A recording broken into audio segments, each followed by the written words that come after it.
Halo, selamat malam teman-teman. Kami dari kelompok 7 yang beranggotakan Hana Priscilla, Dianus, dan juga Yohanes akan mempresentasikan materi kami tentang agregat supply.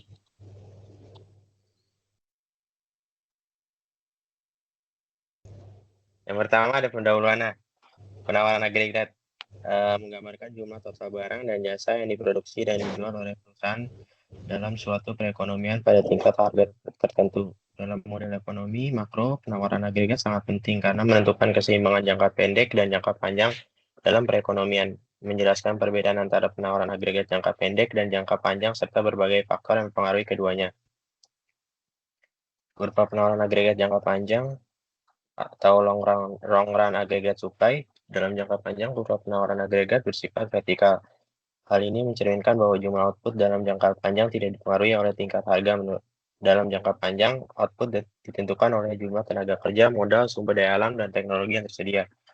Faktor penentu penawar agregat jangka panjang, yang pertama tenaga kerja. Jumlah tenaga kerja yang tersedia berpengaruh terhadap kapasitas produksi ekonomi, modal fisik, investasi dalam mesin, peralatan, dan infrastruktur meningkatkan kapasitas produksi. Yang ketiga, sumber daya alam, tanah, mineral, dan kekayaan alam lainnya menjadi faktor penentu penting. Yang keempat, teknologi. Kemajuan teknologi meningkatkan efisiensi dan output.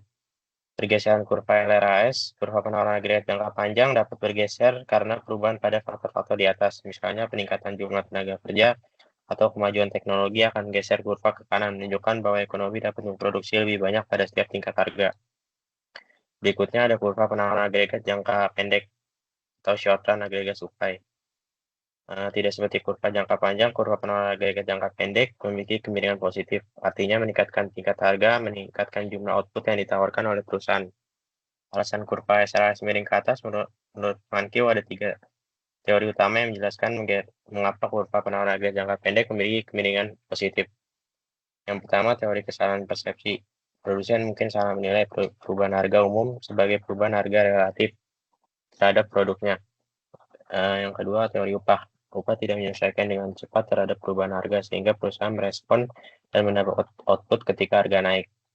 Yang ketiga, teori harga kaku. Harga beberapa barang dan jasa tetap sehingga perusahaan lain menaikkan output sebagai respon terhadap harga agregat yang lebih tinggi. Pergeseran kurva SRAS. Kurva SRAS dapat bergeser karena yang pertama perubahan biaya input, misalnya upah naik. Yang kedua, perubahan harapan terhadap inflasi. Yang ketiga, perubahan produktivitas. Berikutnya akan dijelaskan oleh Mentis.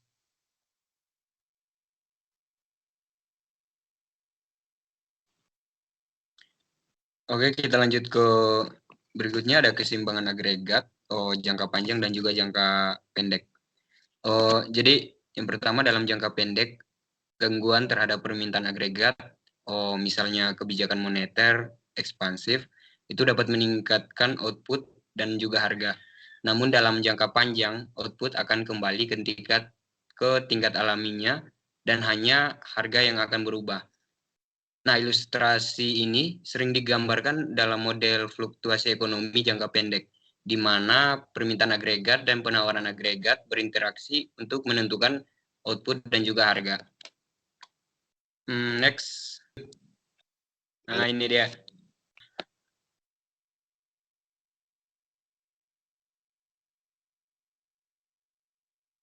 Terus dampak kebijakan terhadap penawaran agregat. Nah, yang pertama ada kebijakan fiskal dan moneter.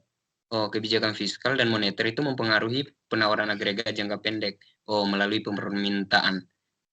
Dalam jangka panjang, kebijakan struktural yang meningkatkan produktivitas dan tenaga kerja itu akan mempengaruhi kurva penawaran agregat jangka panjang. Terus perubahan ekspektasi. Jika pelaku ekonomi mengurangi ekspektasinya terhadap inflasi, maka hal ini juga akan mempengaruhi kurva SRAS. Misalnya, ekspektasi inflasi yang lebih tinggi akan mendorong pekerja menuntut upah lebih tinggi, yang meningkatkan biaya produksi.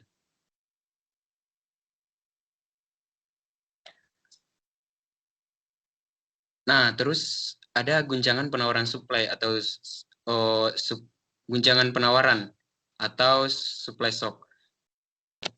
Terus ada guncangan penawaran atau supply shock. Guncangan penawaran atau supply shock adalah kejadian yang tidak terduga dan bikin biaya produksi naik. Oh, jadi misalnya tiba-tiba harga minyak dunia naik tinggi. Oh, karena minyak dipakai untuk banyak hal seperti bahan bakar, transportasi, dan juga transportasi. Jadi biaya produksi barang jadi ikut naik. Akibatnya perusahaan tidak bisa menghasilkan barang sebanyak biasanya. Oh, jadi barang di pasaran jauh lebih sedikit, tapi harganya malah naik.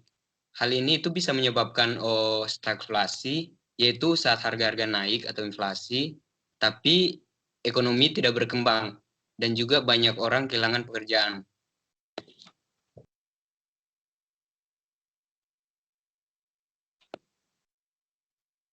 Ana.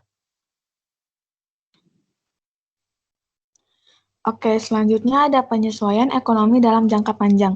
Jika ada guncangan ekonomi seperti krisis atau kebijakan pemerintah yang membuat output atau pendapatan nasional berubah di jangka pendek, kondisi itu tidak akan berlangsung selamanya.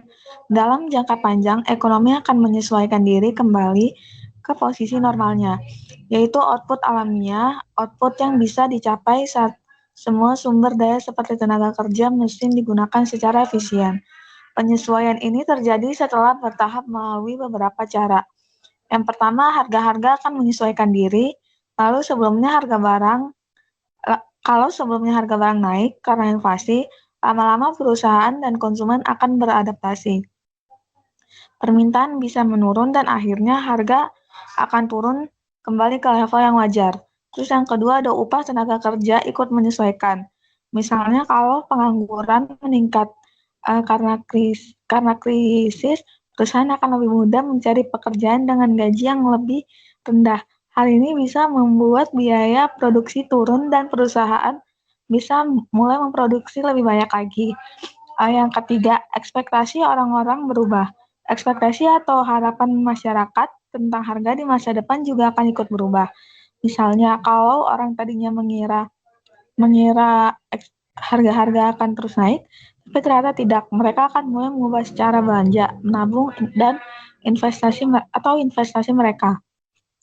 Melalui proses penyesuaian itu, ekonomi perlahan kembali stabil, dan output akan balik ke level alaminya. Jadi walaupun guncangan bisa membuat ekonomi terganggu, untuk sementara, dalam jangka panjang, ekonomi punya cara untuk memperbaiki dirinya sendiri. Lanjut. Kurva AS dan kebijakan ekonomi. Kurva AS atau agregat supply atau penawaran agregat menggunakan hubungan antara jumlah barang dan jasa yang diproduksi dalam suatu perekonomian dengan tingkat harga secara keseluruhan.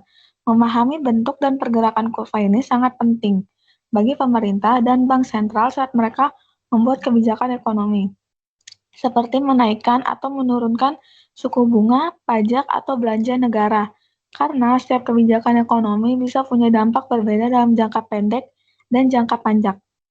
Yang pertama itu dalam jangka pendek. Dalam jangka pendek, perekonomian bisa terpengaruhi oleh kebijakan tertentu. Misalnya kalau bank sentral menurunkan suku bunga, masyarakat dan pengusaha akan lebih tertarik meminjam uang untuk belanja dan investasi.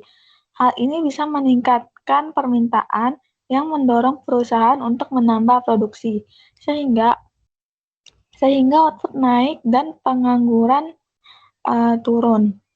Tapi produksi yang meningkat ini belum tentu bisa bertahan lama. Lalu yang kedua itu dalam jangka panjang.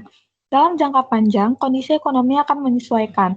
Kalau permintaan terus meningkat, harga-harga bisa ikut naik dan menyebabkan inflasi. Kalau kebijakan hanya fokus pada hasil cepat tanpa memikirkan efek jangka panjang, maka bisa mengorbankan stabilitas harga. Misalnya pertumbuhan ekonomi memang terasa sekarang, tapi di masa depan harga-harga jadi tidak terkendali. Karena itu, saat menyusun kebijakan, pemerintah tidak bisa hanya fokus pada hasil langsung jangka pendek. Mereka harus memperhitungkan apakah kebijakan itu akan membuat ekonomi tetap sehat dalam jangka panjang atau justru menciptakan masalah seperti inflasi tinggi atau ketidakseimbangan lainnya.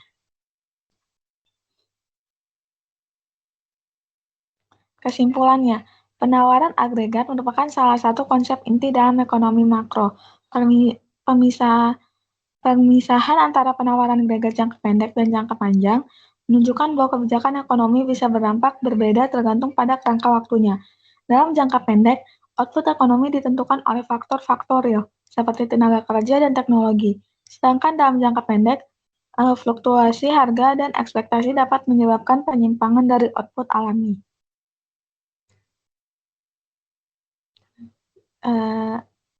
Sekian dari kelompok kami. Kurang lebihnya mohon maaf. Terima kasih.